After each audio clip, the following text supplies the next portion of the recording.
everybody. Welcome to a fall 2014 SWAT review. My name is Kate. And I'm Alan. We are from ReverseThieves.com. You can go there to get other SWAT reviews, many other podcasts, as well as 3+ blog posts every week. This time we're looking at the first episode of GARO, the animation from MAPPA, and streaming on Funimation and Hulu. And this is the second MAPPA show of the season and also a fantasy anime. So strange that they're only doing 2 shows and they're both fantasies, but this seems to be the season of the fantasy anime. Yeah, there's been so many. This one's kind of niche or hook is that it's tokusatsu fantasy, so it's that kind of classic fantasy setting, but then there are these demon hunters that have kind of tokusatsu armor. And it has the GARO name, which is a pretty famous tokusatsu show, and the whole idea is that it's for adults, so it has a lot more sex and violence and gore than your average for kids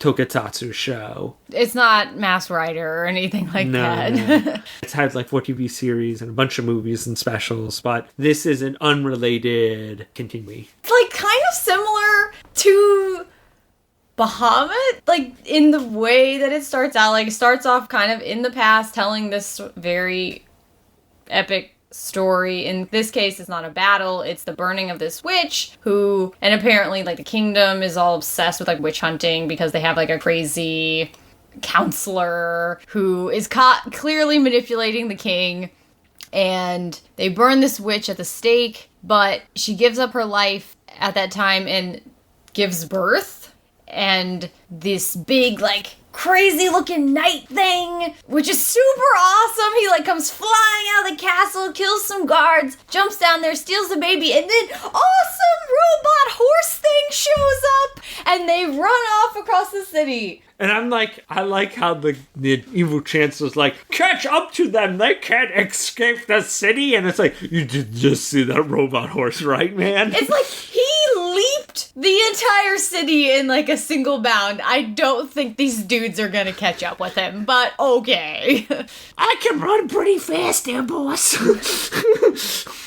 So then the series jumps forward 17 years, and again, much like Bahamut, then it's like a little humorous because there's this guy with a prostitute and he's telling this whole story, but of course he's trying to like basically weasel his way out of paying her, instead like trying to charm her into sleeping with him. And they basically spend the entire episode in bed together, and he's like naked this entire episode. But he's kind of a goofy-esque character, and he's kind of telling her the story about the witches and the demons, and what if, he postulates, well, what if it's not what you think? What if it's, witches are hunting demons, not servants of demons. Then people who were in league with the demons would want to get rid of all those witches. And then it turns into Wicked City for a few minutes, which was really uncomfortable and creepy. I mean, it's mature in quotation marks. You know what I mean? It's not like, it's just got some like gratuitous moments and like creepy vagina monster and like, yeah, but it's not like big blood sprays. Yeah, like mature.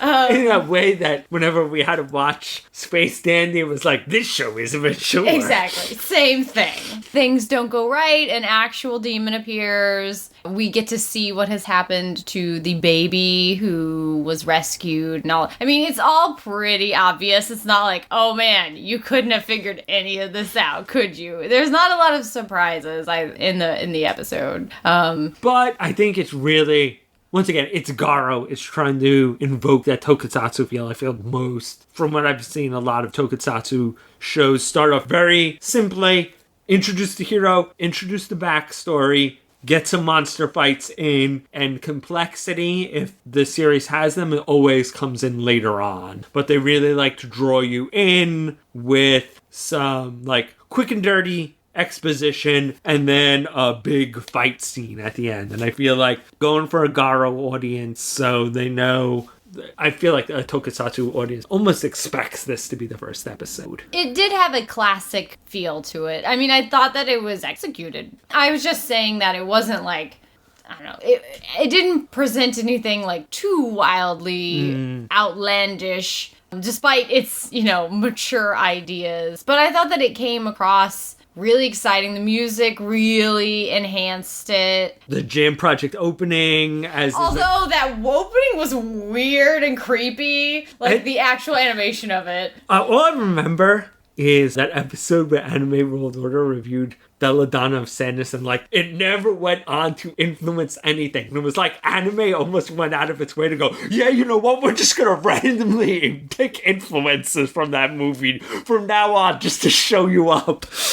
So that was interesting, I guess. But the animation was really nice. It has a blend of CG and traditional. And most of the time, I enjoyed how they did it. And of course, the tokusatsu suits look super cool. I actually really like the character designs also, especially of Leon, who we see later in the episode. It's got a very 70s look to it. So I like that influence. And of course, I love that period of design. Yeah, once again, it being a tokusatsu show that's set up like this, if there's going to be a lot of more interesting complexity, you're kind of going to have to stick through it to see. But, it doesn't seem like a chore so far. But if you really need something that's complex, I think you can't really tell right now if it's just going to be straight action, a little bit of titillation, a little bit of gore, or if there's going to be a lot more complexity. There did seem to be a little bit of politicking. Like I said, it's clear that the chancellor, whoever it is manipulating the king and everybody else, convincing them that these witches are bad and he's going to resurrect these demons. But his servant lady seems to have a little agenda of her own and notice that amulet, and as far as we can tell, she's keeping that to herself and what she realizes about that. So, and we have this prince who, has now come of age, and he's definitely doesn't seem like a throwaway character, and I have no idea how he's really going to tie into Leon, and obviously he's the prince of this kingdom, but I'm wondering if there's going to be something more of that. So I feel like it's at least has some threads that it could do some interesting stuff with, and I thought that the first episode was well executed, if a little gratuitous. But I think that's kind of the GARO legacy as well. I feel like what I've heard of it, it kind of tries to be like, no man, I'm not a kiddie show. It's definitely not a kiddie show. A little, every once in a while, you're like, yeah, I get it. You can just tell a story. But yeah, it definitely has some strong seeds to be cool. All right, see you guys next time.